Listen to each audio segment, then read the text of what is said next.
Radhe Radhe everyone. आप सभी को मेरी तरफ से दीपावली की हार्दिक शुभकामनाएं। दोस्तों, आज के इस वीडियो में मैं आपको सुनाने जा रही हूँ दीपावली की माता लक्ष्मी की पौराणिक कथा। 12 नवंबर 2023 को दीपावली आने वाली है। आइए सुनते हैं माता लक्ष्मी जी की दीपावली की पौराणिक कथा। एक समय की बात है, धर्मराज युधिष्ठिर ने भगवान श्री कृष्ण से कहा, हे गोविंद, कृपा कर आप मुझे कोई ऐसा उपाय बताएं जिससे हमारा नष्ट साम्राज्य पुनः प्राप्त हो जाए तथा राज्य, लक्ष्मी, धन, वैभव, यश प्राप्त हो जाए। इस बात को सुनकर भगवान श्री कृष्ण ने कहा, हे राजन, जब दैत्यराज बलि राज्य कर रहे थे तब उनके राज्य में सारी प्रजा सुखी थी। मेरा भी वह प्रिय भक्त है। एक बार राजा बलि ने 100 अश्वमेध यज्ञ करने की प्रतिज्ञा की। उसमें जब 99 यज्ञ पूरे किए और एक ही शेष बचा था, तब इंद्र को अपने सिंहासन छीन जाने का भय हुआ, क्योंकि 100 यज्ञ करने वाला इंद्र सिंहासन का अधिकारी होता है। इस भय से वह रुद्र आदि देव महादेव के पास पहुंचा, किंतु वे कोई उपाय ना कर सके। तब सभी देवतागण इंद्र के साथ क्षीर सागर भगवान विष्णु के पास पहुंचे और भगवान की स्तुति की। भगवान विष्णु प्रकट हुए।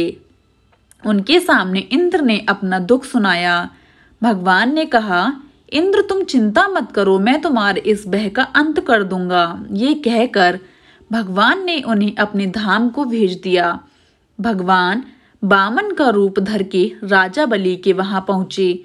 जब वह 100वां यज्ञ कर रहा था, भगवान वामन ने भिक्षा में राजा बलि से 3 पग भूमि का दान मांगा। दान का संकल्प हाथ में लेकर भगवान ने एक पग में पूरी पृथ्वी नाप ली, दूसरे पग से अंतरिक्ष और तीसरा पग राजा के सिर पर रखकर नाप दिया। इतना होने पर वामन भगवान ने राजा से वर मांगने को कहा। राजा ने कहा, हे भगवान, कार्तिक के कृष्ण पक्ष की त्रयोदशी, चतुर्दशी और अमावस्या 3 दिन पृथ्वी पर मेरा राज रहे। इन दिनों में लोग दीपदान, दीपावली आदि करके उत्सव मनाएं, लक्ष्मी का पूजन करें, दीपावली की कथा सुने, लक्ष्मी का निवास हो और ऐसा ना करने वाले पर लक्ष्मी जी क्रोध हो जाएं। इस प्रकार वर मांगने पर विष्णु भगवान जी ने कहा, हे राजन, यह वर हमने तुमको दिया।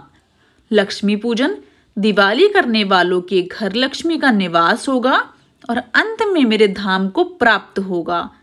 ये कहकर भगवान ने राजा बलि को सुतल लोक का राज्य देकर उनके लोक में भेजा और इंद्र का भय दूर किया। उस दिन से मां लक्ष्मी आदि का पूजन दीपावली पर किया जाता है, जिसके फलस्वरूप दिवाली मनाने वालों के घर में कभी लक्ष्मी का अभाव नहीं होता। दोस्तों, लक्ष्मी जी की मैं दूसरी कथा आपको सुनाने जा रही हूँ। मणिपुर नामक नगर में एक राजा था, जिसकी पत्नी पतिव्रता एवं धर्मपरायण थी। एक दिन उसकी पत्नी अपनी छत पर स्नान के निमित्त अपने गले के सुंदर कीमती 9 लक्खा हार को उतार कर वहां स्नान करने लगी। उसी समय आकाश में घूम रही चील की दृष्टि उस हार पर पड़ी और वो उसे लेकर उड़ गई। एक स्थान पर एक बुढ़िया की झोपड़ी की छत पर मरा हुआ सांप पड़ा था। जैसे ही उसकी दृष्टि उस सर्प पर पड़ी, चील हार छत पर ही छोड़कर सर्प को लेकर चली गई। उधर रानी हार चील के द्वारा ले जाने पर उदास होकर अपने महल में चली गई। थोड़ी देर बाद राजा के आने पर उनसे सारी उसने अपनी बात बताई। राजा ने उसे विश्वास दिलाया, हार अवश्य मिल जाएगा। ये कहकर राजा सभा में पहुंचा। सारे नगर में ढिंढोरा पिटवा दिया कि जो रानी का हार लाकर देगा वो मनचाहा वर पाएगा। दूसरे दिन एक बुढ़िया हार लेकर राजा के पास पहुंची और राजा को वह हार उसने दे दिया। फिर राजा ने उससे वरदान मांगने को कहा। उसने वरदान में मांगा कि आज से 8वें दिन दीपावली है, उस दिन नगर में महालक्ष्मी का पूजन कोई ना करे, केवल मैं ही करूंगी। उसके लिए पूजा की सारी सामग्री मेरे घर भिजवा दें। इस बात से आश्चर्य से राजा ने पूछा कि इस वर से तुम्हें क्या लाभ हुआ। बुढ़िया बोली, हे राजन, इस दिन लक्ष्मी पूजन एवं दीपावली करने से महालक्ष्मी प्रसन्न होती हैं, सदा उसके घर में स्थित रहती हैं। राजा ने कहा, मुझे भी लक्ष्मी पूजन करना है। बुढ़िया ने कहा, प्रथम मैं करूंगी, बाद में आप कर लेना। ऐसा करने पर राजा एवं बुढ़िया के घर अतुल संपत्ति का निवास हो गया।